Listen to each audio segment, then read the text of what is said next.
I often presume that everyone wants to talk about everything, but I've got to respect other people's privacy as well, you know.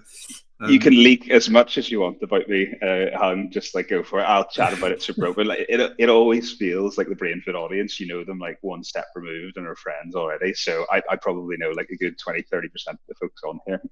That's true. And you're such a regular viewer of Brain Food. I'm actually shocked that this is the first time you've actually joined me on screen in any capacity. How's that even possible, mate? Um, We've been on with other folks. We did the Otter one on DEI together that's as right. well. Yeah, you That have was been good on. crack. Yeah, And I that's never told this to you. I always wanted to. There was one time about a year and a half ago. You're like, anyone else, long time follower, want to jump on at the end, and I was sitting there hitting it, and it just wouldn't load. And I'm just like, my one chance to get on, freebie open, like couldn't get on in time. you know what? I want to try and bring that back because as we're more courageous, I think we're getting to the point where people are more happy to just like jump on ad hoc. And that was the initially the original concept of Brain Food Live on air. No It way. was like talking crap and then like, oh, all right, someone else is on there, let's bring them on, and then just having that type of vibe. So we need to bring that sort of segment back. Did you ever see what Jim Beresford and Martin Dangerfield did once? Absolutely legendary. They did like a 24-hour one and just invited folks up on it. And like they kept the energy the whole way through. And I'm It's just like, crazy. how are you doing this during lockdown? Absolutely insane. So massive shout out to them for that format. But I think that would kill me. I'd love to see them do so. Dangerfield's great as well. I know. On video, you should do more of that.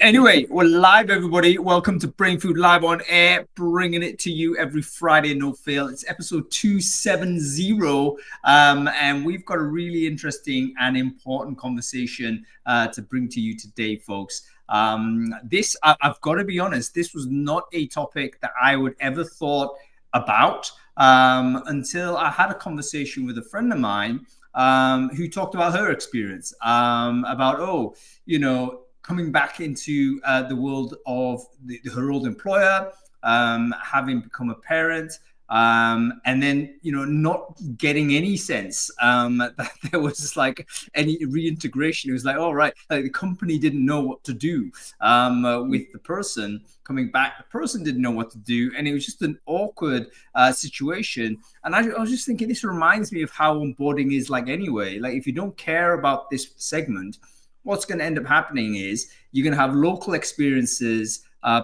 individually managed, no control, no sort of guidelines. It's going to be good or bad, probably less than ideal in almost every case. And guess what? People end up underperforming as a result of that, or even, potentially leaving the company earlier because of a bad re-onboarding, having gone on maternity leave. So today we're going to be talking about maternity return. What are employers doing, and can we do better? That's the topic of today's conversation, folks. If you just want to do some sound checks as usual, we always do this. I want to make sure everyone can hear me okay. Folks in the Crowdcast, if you're watching this on Crowdcast, let me know if the audio and video is fine.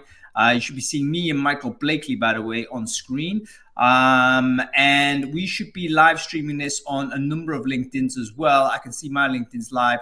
Folks, if you're watching this on LinkedIn, let me know in the comments whether you can hear me okay. Just say yes, no. Get on with it, hung, or whatever it might be, and we should be good. By the way, I need to apologize to all of the viewers who watched Founders Focus earlier this week. We had a really great conversation with Runa Reistrup. Unfortunately, mysteriously, the live stream stopped broadcasting halfway through, and I didn't know, and Rudy didn't know. We carried on having a great conversation, but the last 30 minutes was not recorded or broadcast. And I'm just thinking, wow, we talked about some amazing stuff there. I hope that doesn't happen today. Okay, it looks like people can hear us okay. This is all well and good. By the way, if you're on chat, do get on board with having a conversation with us. We're going to try and have dialogue with everyone who's interacting with us on this. And by the way, why don't I direct you to this? There should be a poll on the right-hand side. You see the icons on the right. Should in the middle is a poll. Can you quickly give that a scan and drop your view as to sort of where you're at with this? I think the question is, how would you rate your maternity returnee policy at your employer? It's a 1 to 4, I think it is. Let me know where you're at with all of that. Okay, cool. We need to say hello to Michael Blakely, a friend, long-time caller, as you say, good friend of the company, good friend of Brain Food Live. Who are you, Michael? What it is you do, sir?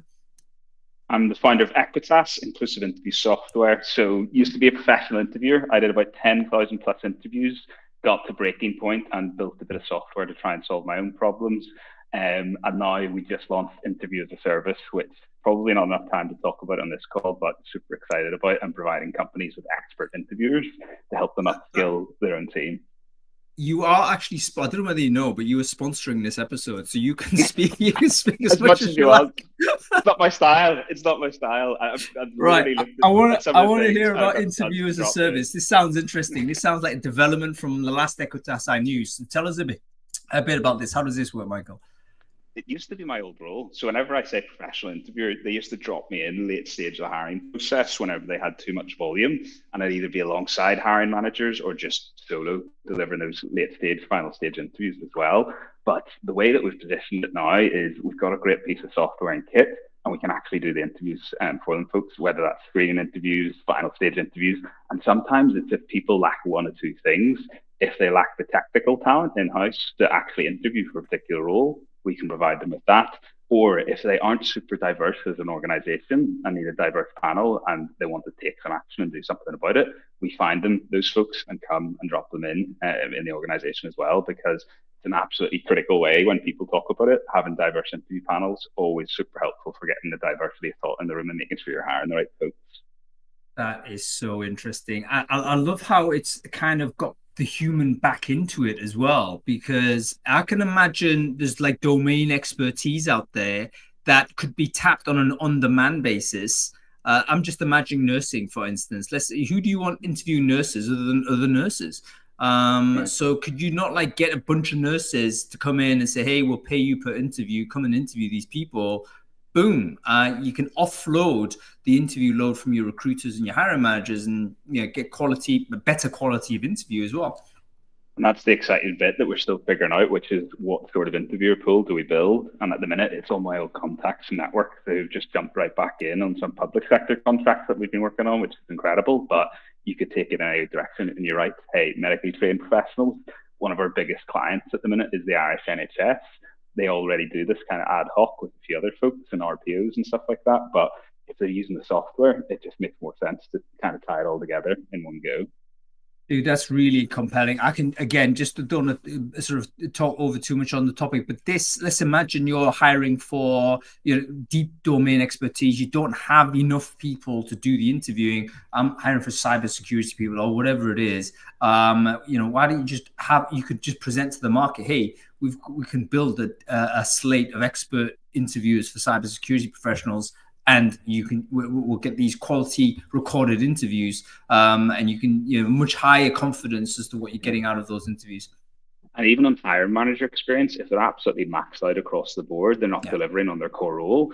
Or if you even think that I was chatting to the head of DAI for a really big fintech startup or scale up based in London. And they're like, if they want that diversity in the panel, if you take tech, their female engineers are doing like 80% of the interviews to always be in the room as well. So they were talking about how do we recognize this in our performance reviews and people getting paid for that, because otherwise they're doing 50% of the time spent interviewing, the other half of the time is like spent doing their core role. How can they deliver the same if someone isn't doing it? So it's interesting. I haven't figured it out perfectly yet, but it's really exciting. I have, and we will have a chat offline on this because I'm very excited about this this business development. I think it is potentially massive. Anyway, let's get on with this, Michael.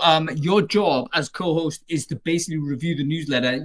We haven't even had this conversation, so have you read it or not, man? I mean, so do you remember when you did a poll a while ago, like how much of the newsletter do you actually read? I was one of the ones who's like skim read all the titles, maybe click on one or two if I've actually read it. So I've actually had to have a bit of a better go this week, but I'm going to do it different than Adam normally does it, because I don't know if you ever kind of talk about who sponsors it as well. And like as another founder, it's normally my favorite thing to read right at the top, which is like how people positioning themselves, what are they pitching, what's going in there. So I think last week's was Hack a Job, wasn't it? And that's for right. me, what they're offering at the minute there, I saw them pitch it at Wreckfest. And like if you look at Mark as a founder, he over indexes on communication. It's insane. Like written, if you ever see him present, every word is like nearly word perfect. And what I can't work out with what they're doing at the minute, which looks really, really cool, what they've built in terms of like beyond machine learning AI with candidates and sourcing it in the tech world, is like, how can they give it away for free? Like, okay, Series B probably helps a little bit with that. But the flip side is their conversion must be so good to be able to offer something that incredible. So if I was hiring a few more tech folks, I'd be like signing up there right from the start. Yeah.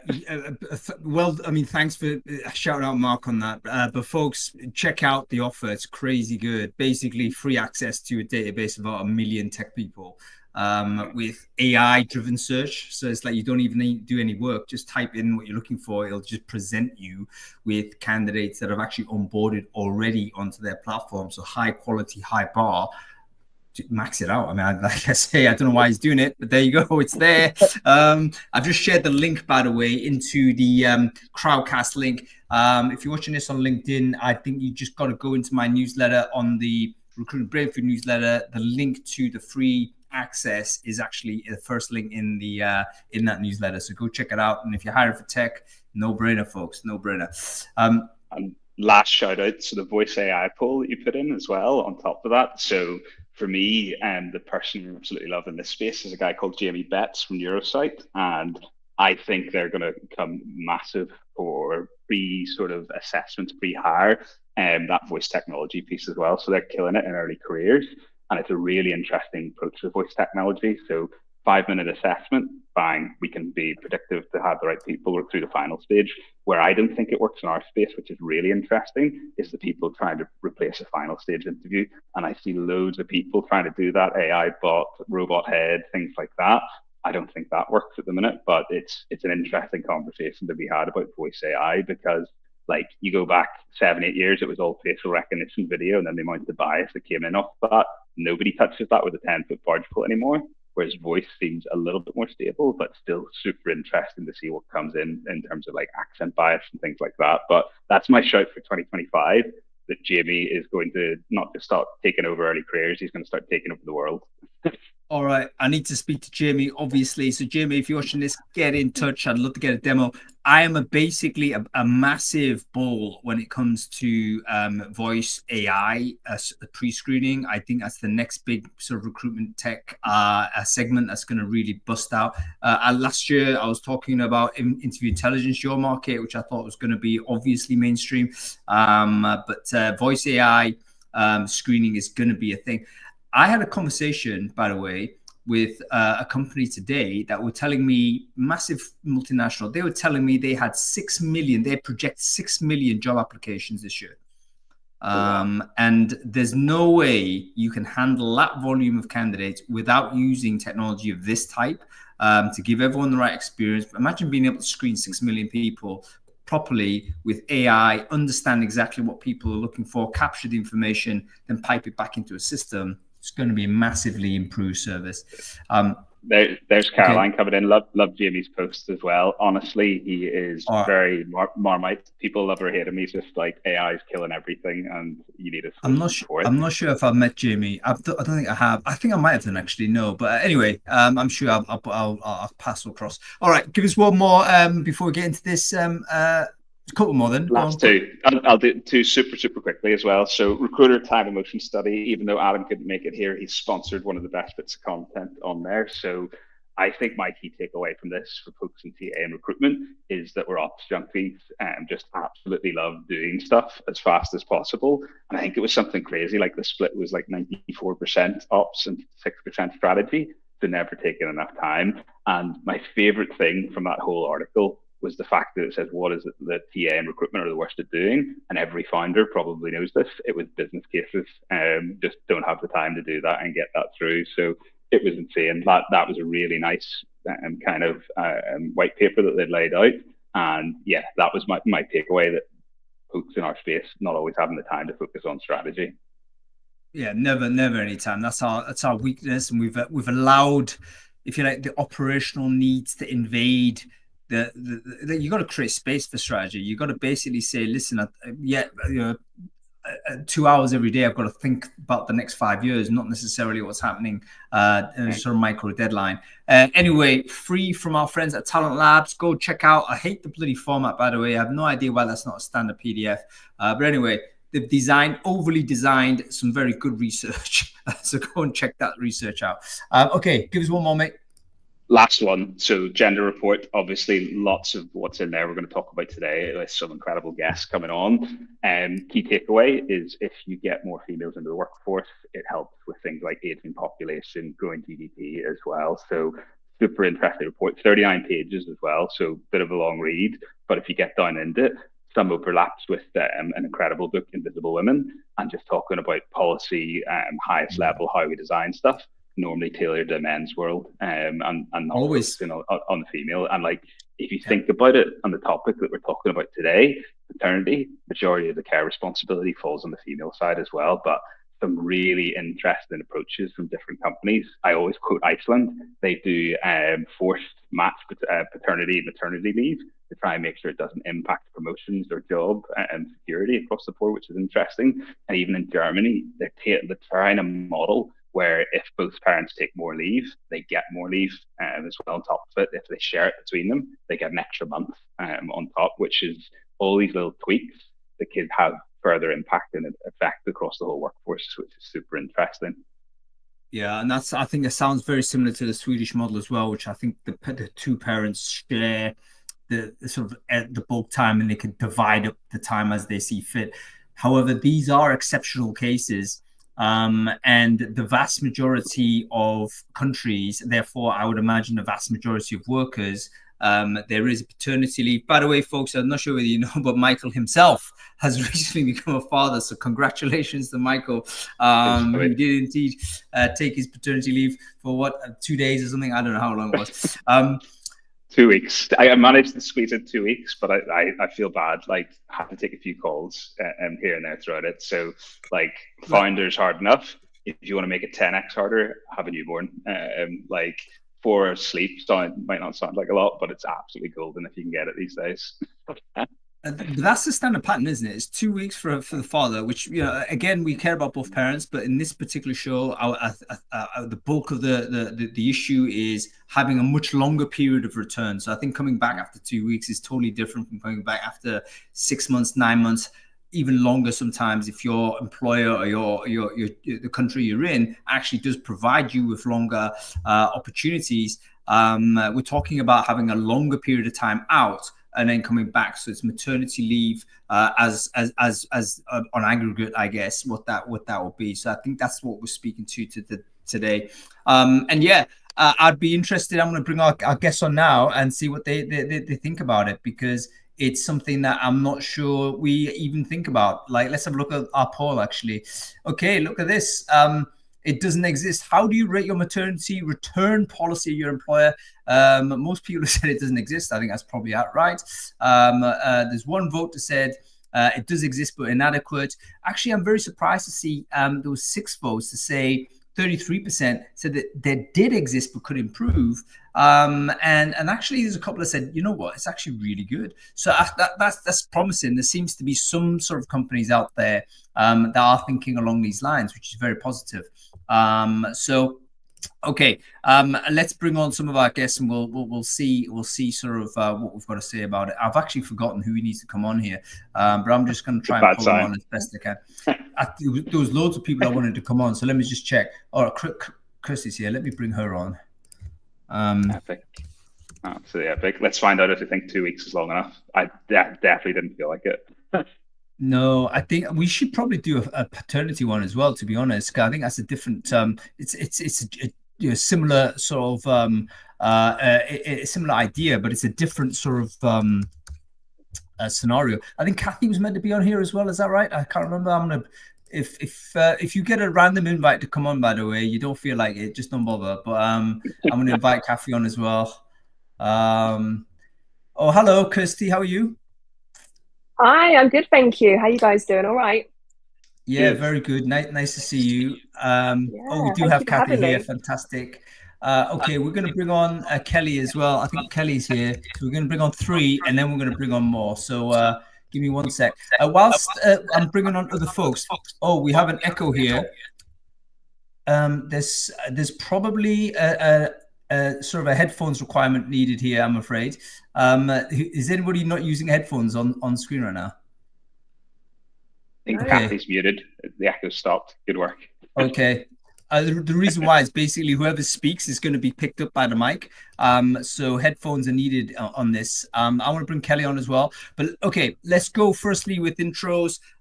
Kirsty, quickly introduce yourself. Who are you? What it is you do? Yeah, my name is Kirsty. I work for a software vendor called Logic Monitor, and I'm the Senior Manager for Talent Acquisition across EMEA. Cool. Great to have you on the show, Kirsty. And remind me again, you were actually quite you got involved in a conversation about this online, didn't you? Did. So can you give us some give the audience a bit of context as to what your contribution was there? Yeah, I jumped on the bandwagon. I care, like I'm really quite passionate about how difficult the return to work is after maternity leave, more so because I've experienced it a couple of times now with the same employer, and I'm actually going out on maternity leave again at the end of the year. So I'm a big advocate for trying to make sure that the return to work is as seamless as possible. But also, I really was surprised by how I felt when I went back to work, like imposter syndrome, felt completely overwhelmed, out of my depth. I'd forgotten everything. The brain fog was crazy, the mum guilt. So I really want to be able to help to try to affect change here in any way that I can. Brilliant. Great to have you on this. And by the way, congratulations again on your family. Amazing to hear all that. Thank you. Okay. Brilliant stuff. Let's go to Kathy. Kathy, can you quickly introduce yourself? Who are you? What it is you do?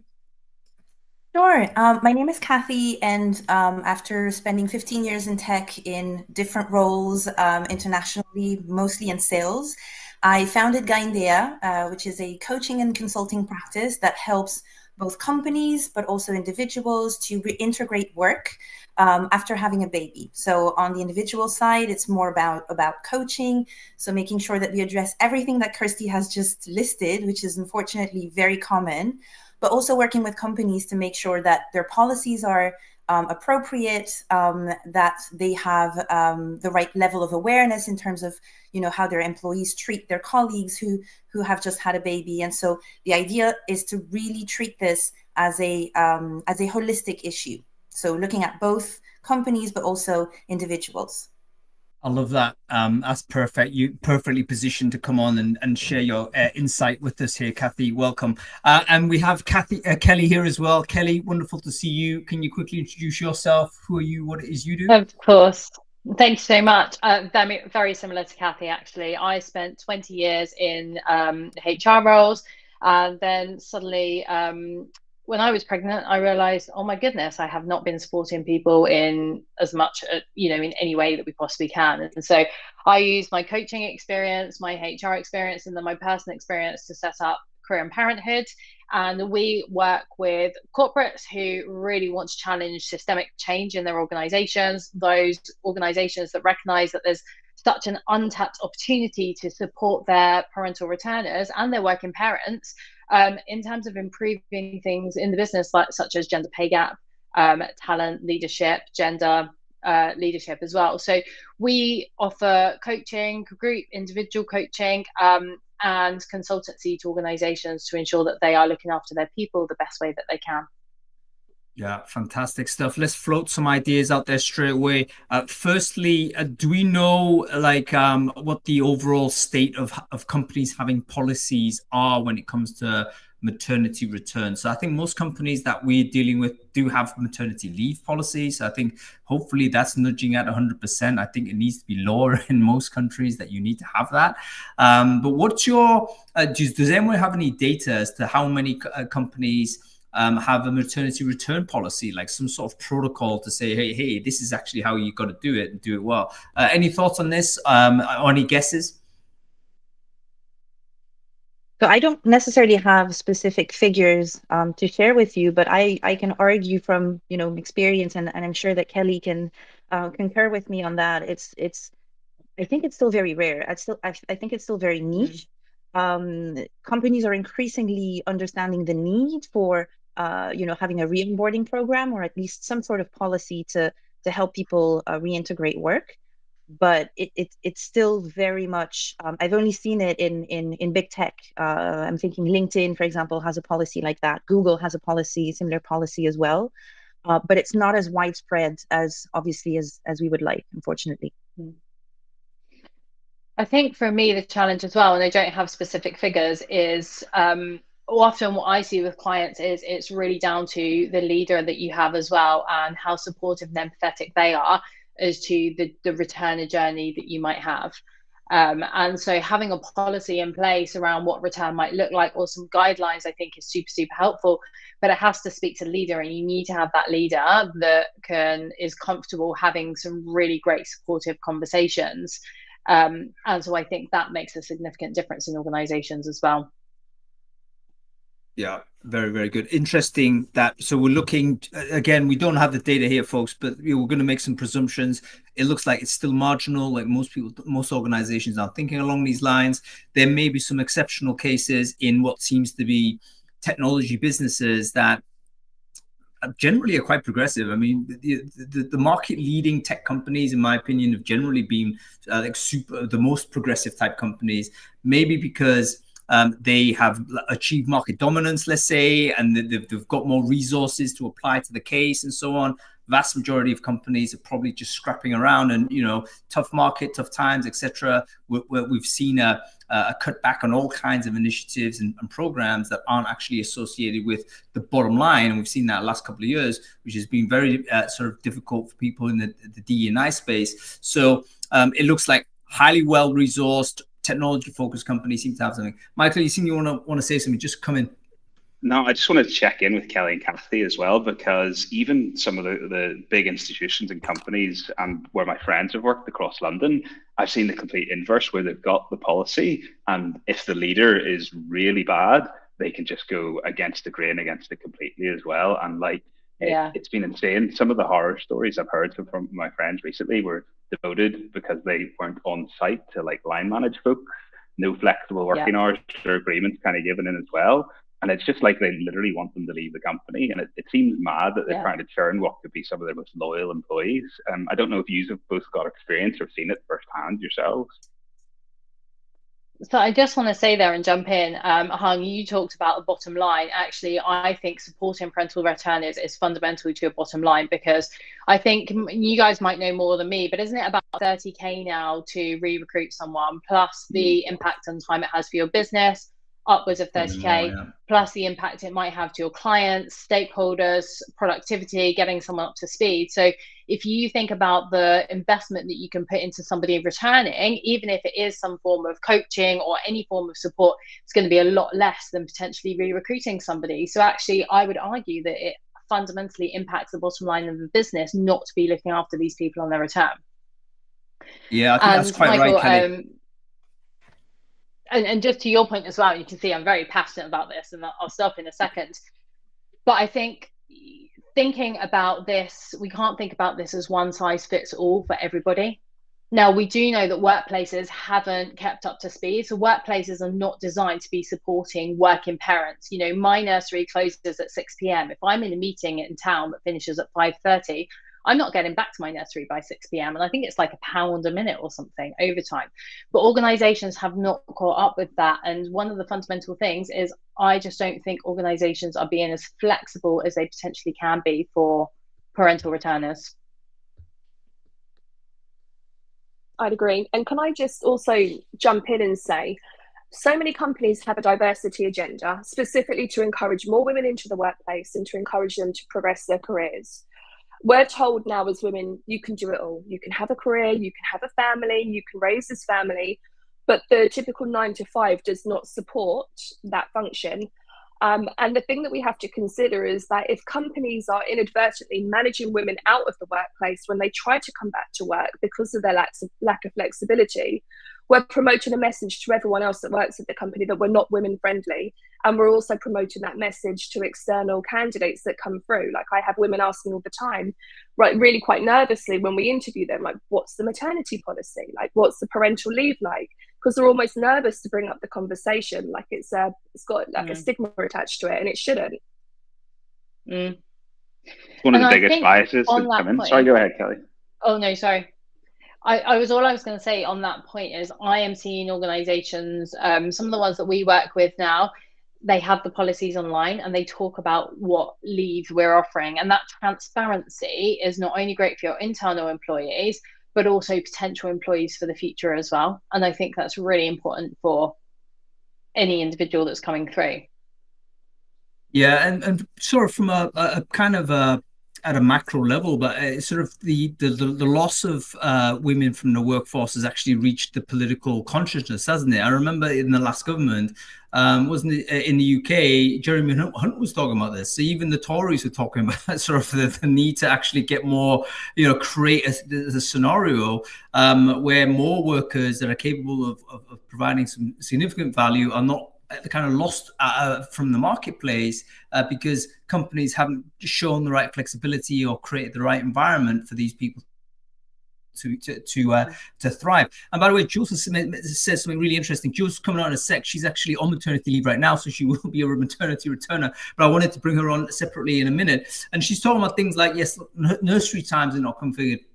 So it's not only a case of the company 9 to 5, as Kirsty mentioned, that is not configured for parents of young children, but it's all the other stuff outside. It just makes loads of presumptions that basically make it difficult, or it kind of inadvertently, I forget who it was that made that term, but it inadvertently kettles people in to leave in the workforce, and that's obviously a whole of society issue we've got to deal with. But hopefully, raising awareness and having a conversation like this will be just our little way of trying to, alert people as best we can.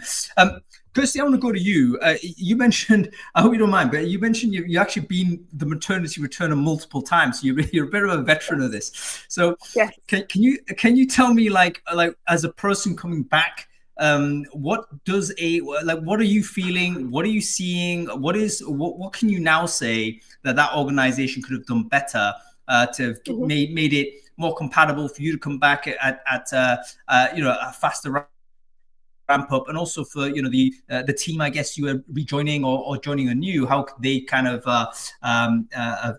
basically what a company could have done to support those folks as well? Yeah. So I think on the whole, my company, I have to say, was pretty good. Like I had access to keep in touch days, which I did use to spend time with monthly meetings with my team. In hindsight, what I should have done is been more strategic, and I should have thought about the other teams that I touch and the people that I hadn't had time with that I would be working with again, and thought about booking in meetings with those people. And maybe that's something my company should have had the foresight to think about, like a structured keep in touch day, return to work that would have helped me to ramp.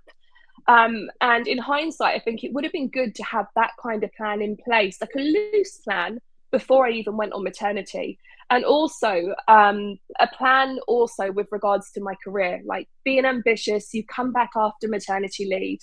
I couldn't remember my Mac passwords, the usual stuff. You have brain fog, you are inundated with all of the stuff, with the mental load and the juggle of suddenly looking after this little human, as well as having a responsibility to do a good job and show up at work.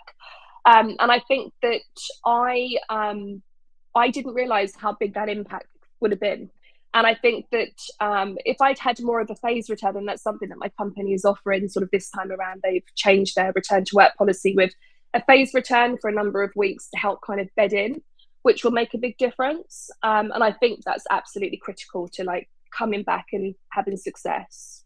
Let me interrupt right here, because forgive me if I'm kind of ignorant on this, but there's some terminology I want to just clarify. So phase return, I think I understand what that means, but so most maternity, is it just big bang and you're straight in like as if nothing happened? Yep. Whereas you're saying phase return is what, like 1 day a week, 2 days a week, something like that as it ramps up. Is that right? Yeah. So full disclosure, my first maternity, I returned to work, but my baby passed away. So I lost my baby and I came back to work, and my company offered me a phase return. So it was a chance for me to come back 3 days a week, to slowly build up my resilience to start to work again. And I did that for a number of months and got up to full capacity. The second time I just came back with a bang. I had a bunch of PTO that I could take. So I actually used that to have shorter working weeks for a number of weeks to get my I guess, my capacity back up and to feel like I had the stamina to do a full-time job. And then my third maternity that's coming up, my company are offering like 20 hours a week over a certain amount of weeks. So I guess it'll be up to me and my manager to decide how best we use that time, and how I can allocate it to try to build up my stamina, because you're absolutely exhausted when you come back from maternity leave. You're so it's a real shock to the system, because you've got all of the other duties that you have to look after at home, as well as now, right, I want to do my job and I want to do it properly.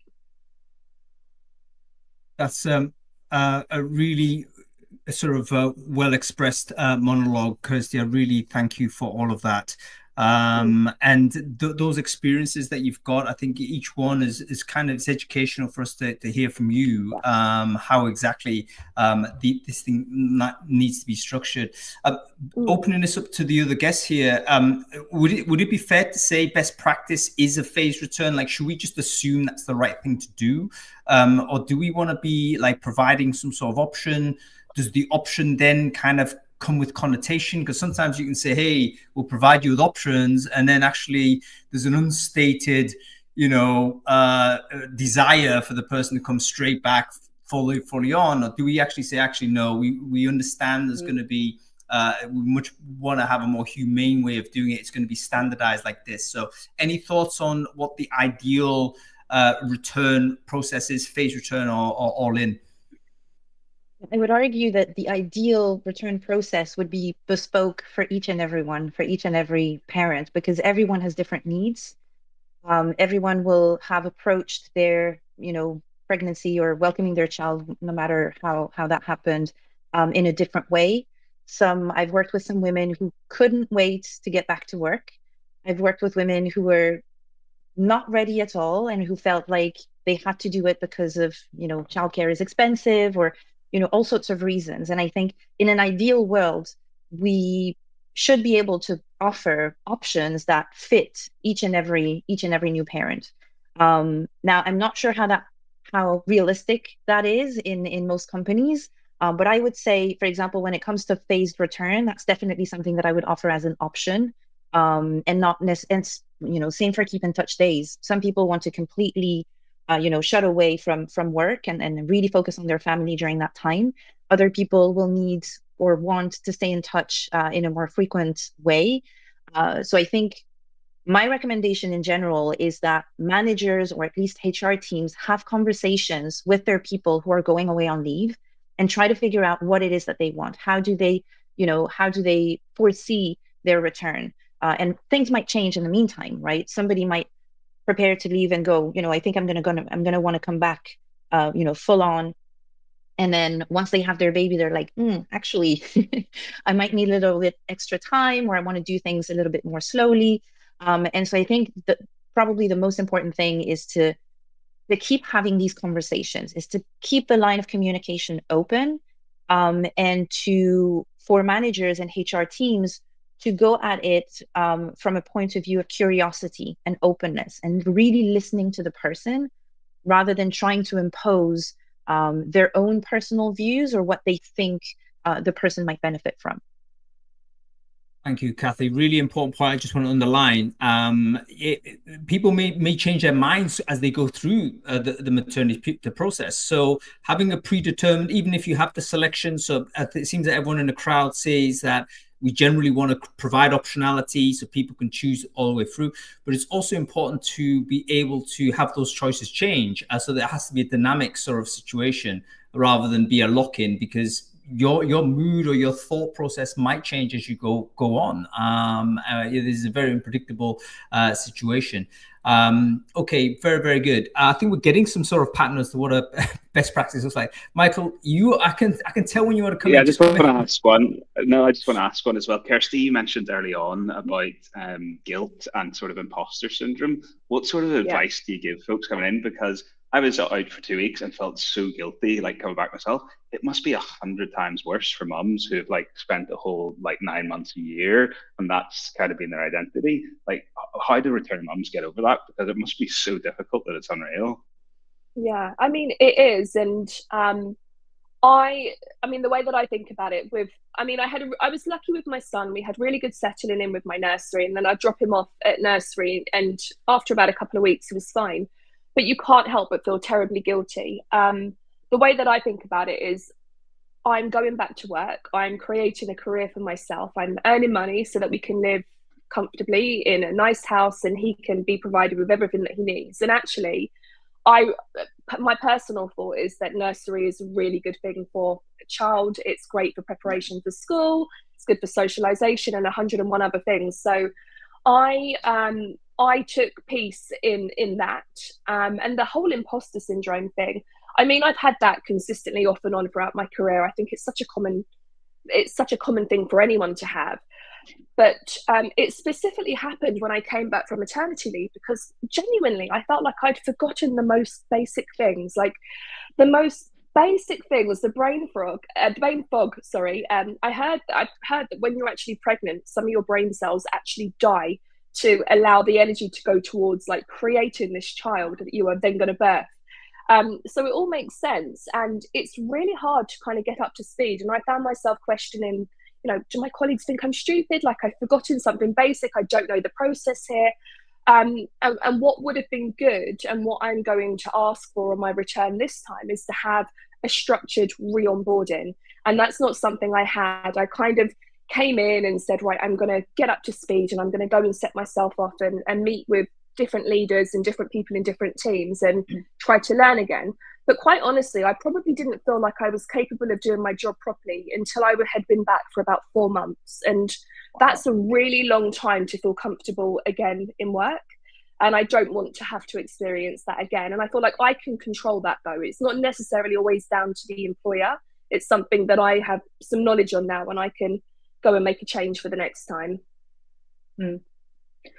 Some of the things that when we work with the clients on is on that reboarding journey, is we really think about what are the expectations of you over that first week, the first month, 2 months, 3 months, and getting really, really clear on what's expected of you in your role. Because as you said, as parents, as women juggling this on return to work, where there's so much going on for us, there's so many emotions as well.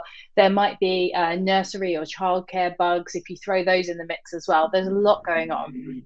They're really bad, by the way, when your child gets sick from nursery and you're so run down yourself. It's like horrendous. But so some of the things that we really say in that reboarding plan is get really clear with your leader on what is actually expected of you, so that you know, because then you can determine whether or not you're performing. Because as women, we are often questioning, and I say women only because we're talking about maternity returners today, but we're questioning whether or not we're performing. We might be working slightly less hours than we were before. We're trying to do a job that we were doing before, when we are fundamentally different people. And so get really clear on what's expected. Set up what your measures of success are. So in that first week returning, what are your measures of success? And it might just be getting yourself like logged on time, for example, and celebrate some of those successes as well. So really kind of knowing for yourself, okay, these were the expectations, I'm delivering against that. If you can talk to your manager and ask them, or talk to them about giving them a little bit more feedback to you during that period of time, that can be super helpful as well, so that you're performing and you feel really secure in your workplace while you're trying to juggle of life at home as well. And then I always say, where are you and your self-care on your to-do list, and really try and find some, even if it's small pockets of time, to look after yourself, particularly in that onboarding journey. Yeah, I want to pick up on very much, everyone. Go ahead. Something Ed said as well. These solutions are applicable to other forms of returning as well. It's maybe things like long-term sick, or like people with mental health coming back in as well. So it's incredible to hear some of these ones. It's definitely that folks could use this across the board. Yeah, absolutely I right. think I'm just going to be. Oh, sorry. I was just going to be. Often, so I worked in HR for 20 years. If someone had been off on long-term sick, we might have occupational health support on their return. We would definitely do a phased return to work. We would normally do a returner interview. You don't get that when you're returning from maternity leave in general. So actually, I agree, all of this can be put to other forms of leave as well. But in my experience of 20 years in HR, if you're returning from a period of sickness absence, you might already have a lot more support in place. Or if you're a new starter, then you would returning from maternity leave. And to your point, Kelly, I would also argue that having a re-onboarding program is probably one of the easiest way or simplest ways that a company can leverage something that they already do for new hires. There's usually an onboarding plan in place that's usually pretty solid, right? And so it's not about, applying it like for like to people who have left for a long period of time, regardless of, the reason for why they left. But it's looking at what resources, what mind frame you used to create that onboarding plan, and to apply that to those people who have left on maternity leave, who have left because of bereavement or whatever it was, right? Even a sabbatical could also apply this. Yeah, that's a really good idea. I think the re-onboarding plan is a solid idea that I'm going to take to my company for sure. Yeah, I think that seems to be a really good term that we could reinforce that as an idea. Once we have the right language to describe it, sometimes it can land a bit stronger, which is fantastic. Okay, folks, I just noticed the time, we're flying through this, and we're still obviously going to continue this conversation, but we always have to do this little moment in the middle of every show. The reason why is because Brain Food Live does have to come off air, and it will be desperately disappointing if this conversation was just artificially cut off when it's so much more to go. And the way to do this is, of course, to make sure you connect with everybody who is on part of this panel and also contributing in the chat and actually just watching along and what have you. So grab your LinkedIn URL, share it in the chat stream if you're watching on Crowdcast. If you're watching this on any of the LinkedIn Lives, make sure you do the same. Just grab your LinkedIn URL and just add it to the comment thread. Then make sure you just connect with everyone who has done the same. You'll already have an audience of people that are interested in this topic and want to learn more. And so please continue to have this conversation as we in another format in another place, because we do have to come off air in about 20 minutes. Okay, cool. Good to see everyone do that. I'm actually going to bring Jules on. I was going to do a swap in, swap out, but I'm going to bring her on anyway. I hope the system doesn't break having 6 people on screen. I don't know whether I've paid for the right tiered service to allow 6 people on screen. So we'll shortly see. Yeah, we'll find out. Let's see how we get on. As that developer who always does updates on a Friday afternoon stop time, that used to shut the show down half the time. Yeah, I think this what happened to me earlier this week. There's a developer in Crowdcast, small company, push an update while I'm live. It's like, yeah, this is not good timing. Okay, cool. Jules is going to come on. The reason why I wanted to bring Jules on is she's kind of in the middle of this, right? So I think she's about to go back. Sort of very imminently, but I'll let Jules sort of talk about this if she's able to come on screen. And there she is. Hello, Jules. How are you? I'm good, thanks. Good to see you. Yeah, you too. Jules, can you quickly introduce yourself? Who are you? What it is you do? Yeah, so I am Jules Jackson. I am the Global Employer Brand Manager at Costa Coffee. Cool stuff. And tell us, give us an update as to what your current situation is, Jules. So I am, how many months in? So my little girl is going to be 11 months next week. So I am due to go back to work on the 7th of October. So I am maternity leaved to the hilt at the moment. So yeah, in the middle of it all. Fantastic. Cool. Having heard what you've heard so far, Jules, what's gone through your thought process here? I mean, firstly, was there some sort of structure or policy in your current employer, or is there things that you've learned today that perhaps you want to sort of potentially implement in kind of or sort of input in to your employer when you get back?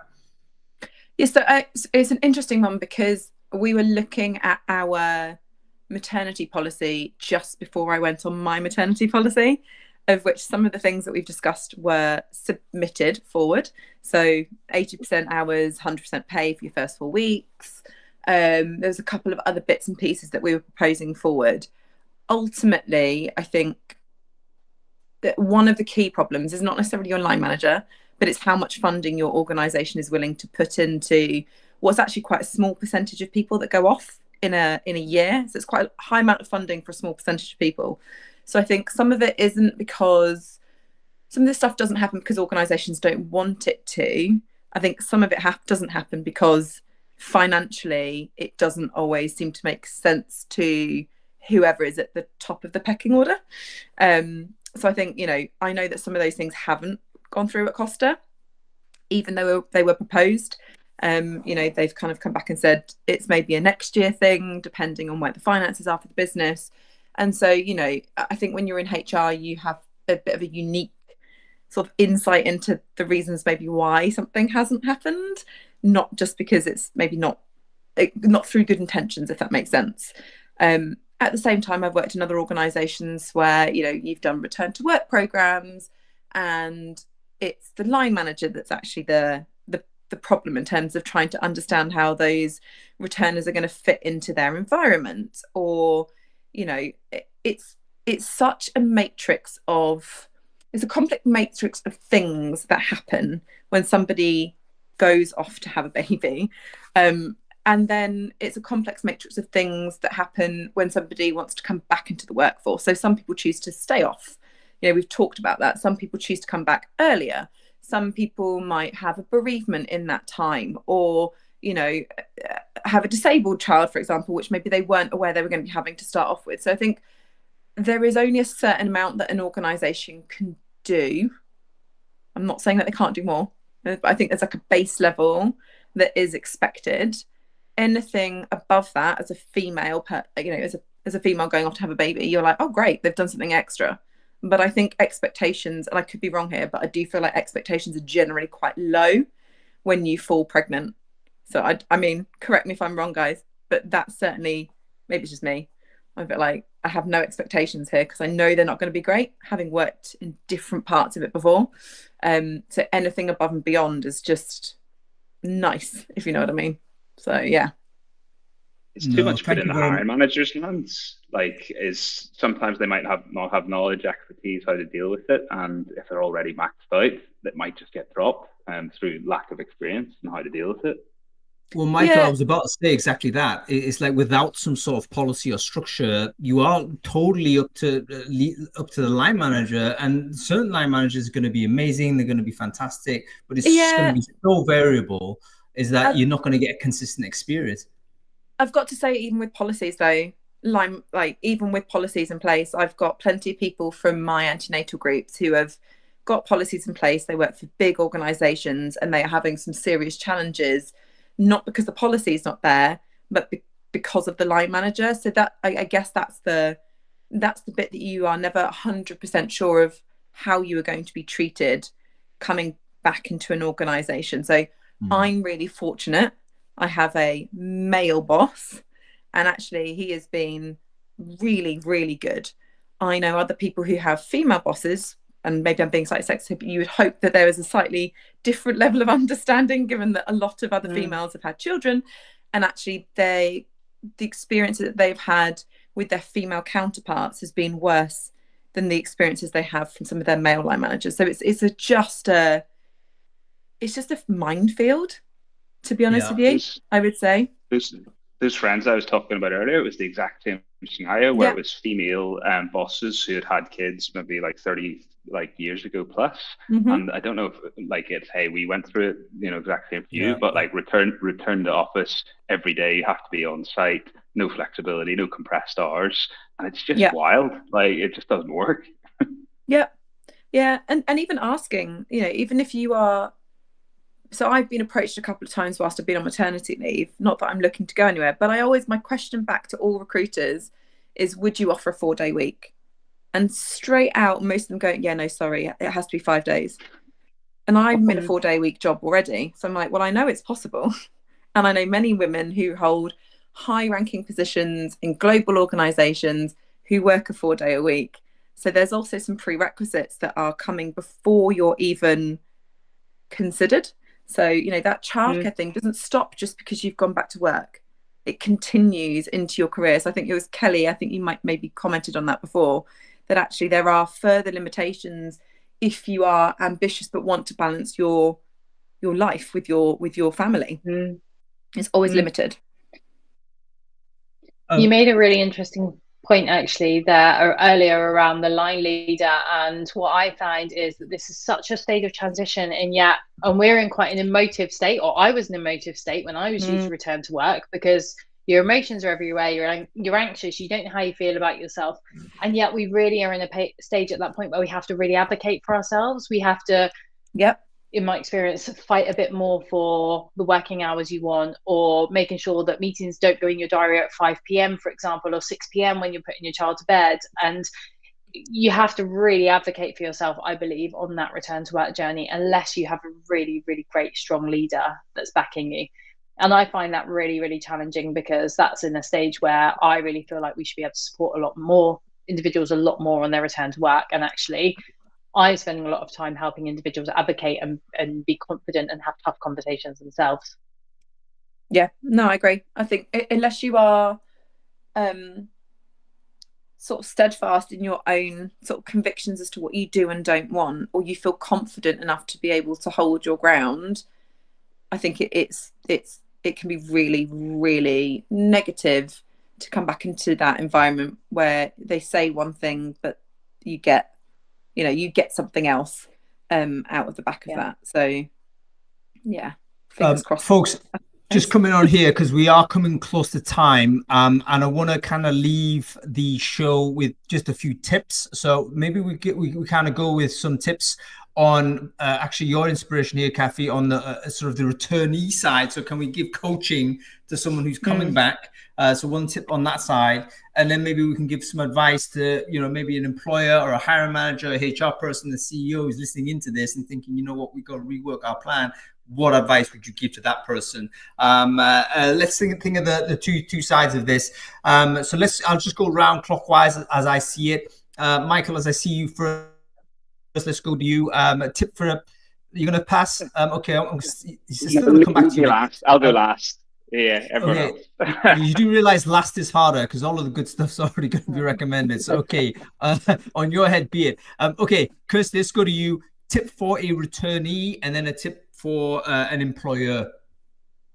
I think for the returnee, it would be really important to think before you go on leave, if you were to want to do keep in touch days, who would be the right people that you should meet with and the right teams that you should spend time with, and make sure that you communicate that to either the HR leader that you're working with or your manager. And of course, that plan should be fluid because, like it's been said before, you might decide to do none. But if you already have an idea of who is actually important to the business for you, that will help you when the brain fog kicks in. And a tip for employers, I think, is to bear in mind that you want a diverse workforce. Women are going to contribute to that. So you have to make allowances, exceptions, and be flexible to allow a woman to come back into the workplace confidently whilst also having a family. You can't ask a recruitment team to fill the funnel with more females if you're not going to support the females that then come back after starting a family. It's got to be front of mind. Yeah, fantastic stuff, Kirsty. Kathy, let's go to you on this. One tip either side, please. Sure. So I guess on the returnee side, I would say surround yourself. Talk to people, reach out to other parents in the company, set up, an employee resource group if there isn't one. We talked about having to advocate for yourself at a time where you're potentially exhausted, emotionally drained. And so having to think that you need to do this on your own and that you have to fight against whatever it may be, but you have to fight on your own can be really damaging and exhausting. So I would say surround yourself, whether it's at home, at work, but in the professional environment, talk to other parents. And then when it comes to employers, I would say listen to your employees, really listen, whether it's in the form of surveys, in the form of having, formal conversations with people who are about to go on leave or people who are returning. It's to really listen to them and figure out what it is that they need. Again, move away from that whole idea of one size fits all, or because I've had children and it works for like this for me, then the same applies to the person I have in front of me, to my employee, to my team member, right? So it's really be curious and listen to people. Kathy, I think on that second point might also be an explanation as to a comment that Jules made, in the sense that maybe some ex-mothers who sort of current mothers, should we say, who are managers, they may actually be the sort of worst because they're thinking purely from their own perspective. And it's like, hey, you're actually externalizing what happened to you as being normal. In fact, you know, you need to have curiosity as to what is suitable for individual people in different circumstances. So very, very good point, Kathy. Thank you. Kelly, let's go to you. One tip either way. Yeah, so I love Kathy's. I was going to say get a buddy. I just think buddy programs internally are really important. But I would say for the organization, think about your inclusive approach. What time are your calls? What times are you starting in the morning, leaving in the evening? Does it have to be an 8 a.m. or a 9 a.m. start? Can there be a bit of flex there? And listen and ask the individual what support they might need and give them some options as well, because people don't necessarily know what support they might need. And then for the individual, I think definitely get a buddy, but also take time through the first, you know, however many months to be compassionate for yourself, look after your self-care, give yourself compassion. You are doing a freaking incredible job. Thank you, Kelly. Jules, great to have you back. Don't disappear on us like that again. No, Sorry. I assumed you might actually, but no. Again, give us the two tips. One that you would say this is what you'd give an advice to another returnee that's coming back, and then from the employer side, what would you like to see? I think mine's the same for both, and that's open and honest communication. So I think the whole way through this, you should continue to have open and honest as open and honest conversations as you possibly can with your organization. And that also means when you go back to work, you know, if something isn't working for you, you need to have those conversations, because people aren't mind readers.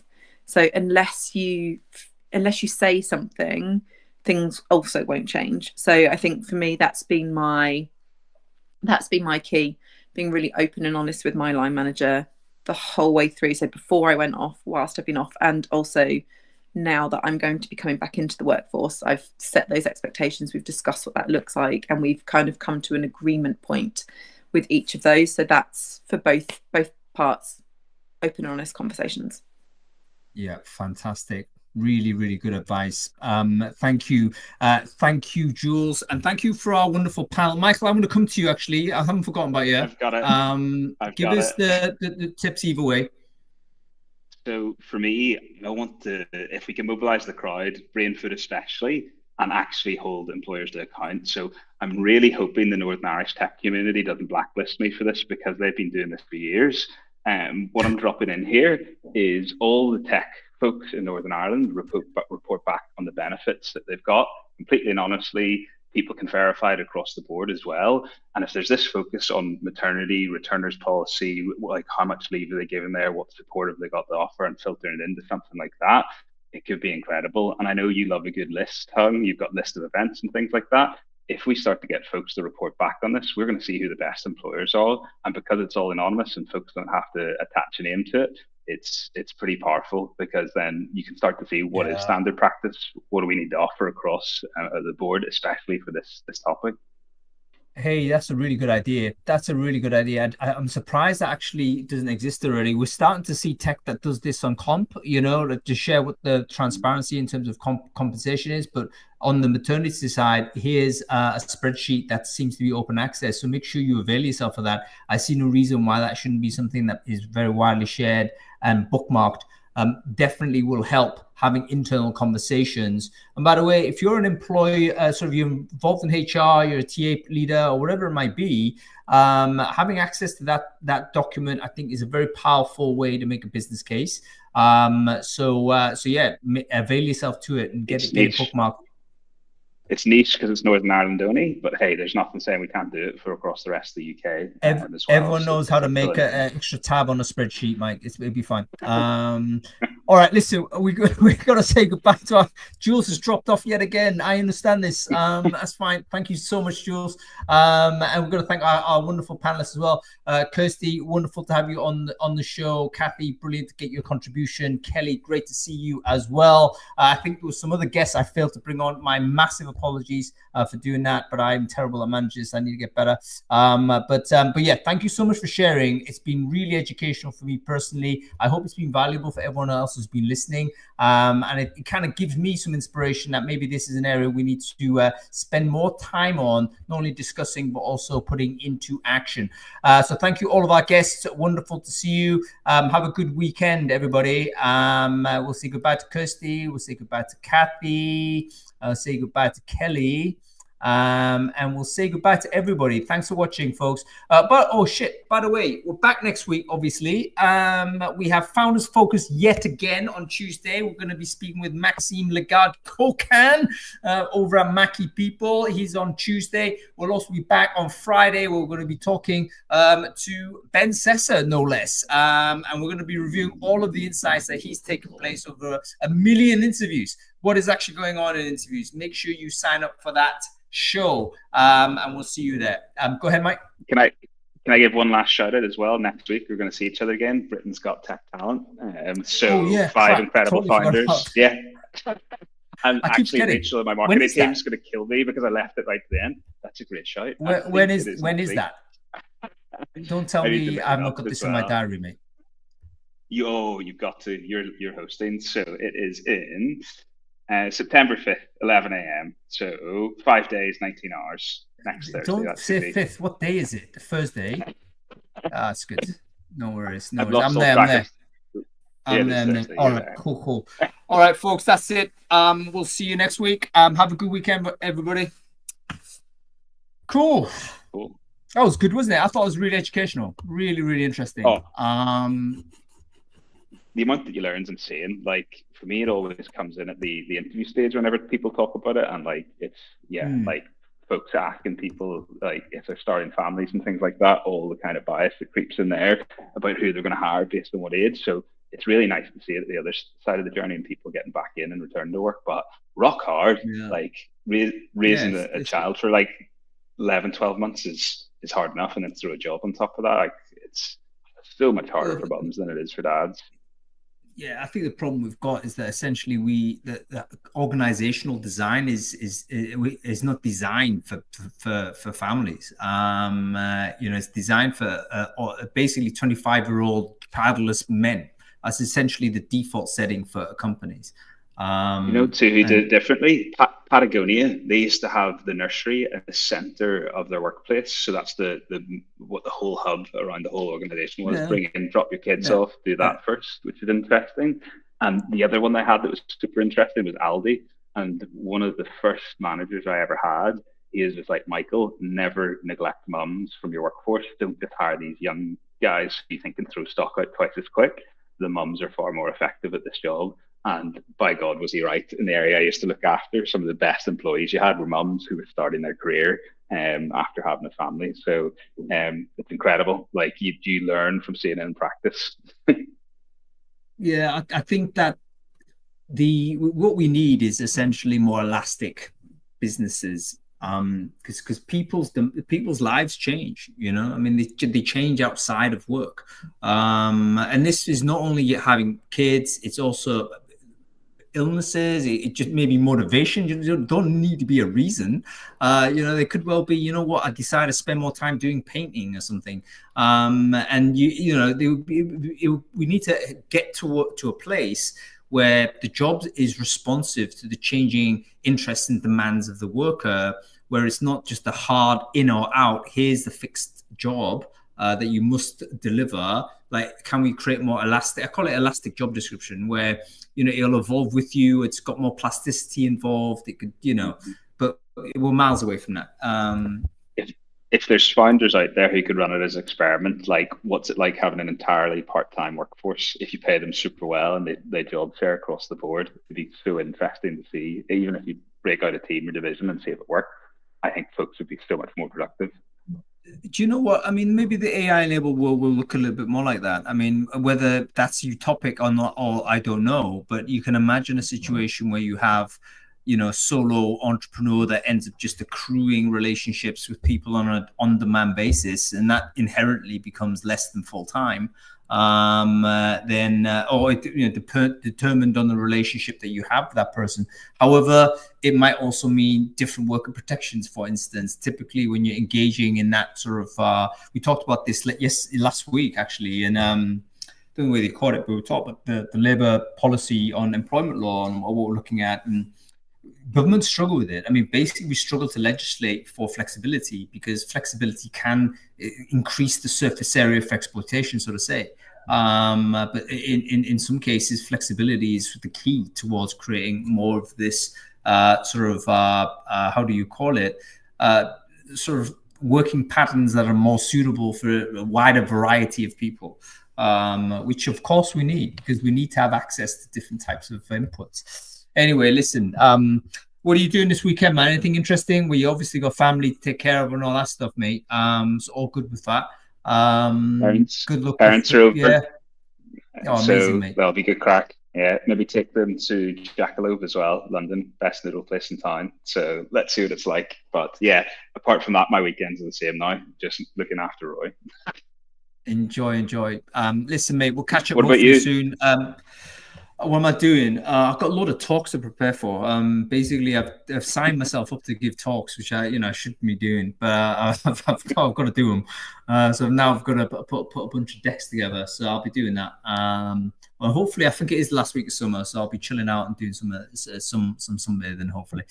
Right, listen, I'll let you go. Hopefully, I'll see you soon. Obviously, no obligations, but if you are in town or wherever, as I see you are, occasionally we'll pop out for lunch or something. Yeah. Let's do it. See you soon, Han. Cheers for having me on. No worries. Take it easy, buddy. Cheers, buddy. Bye.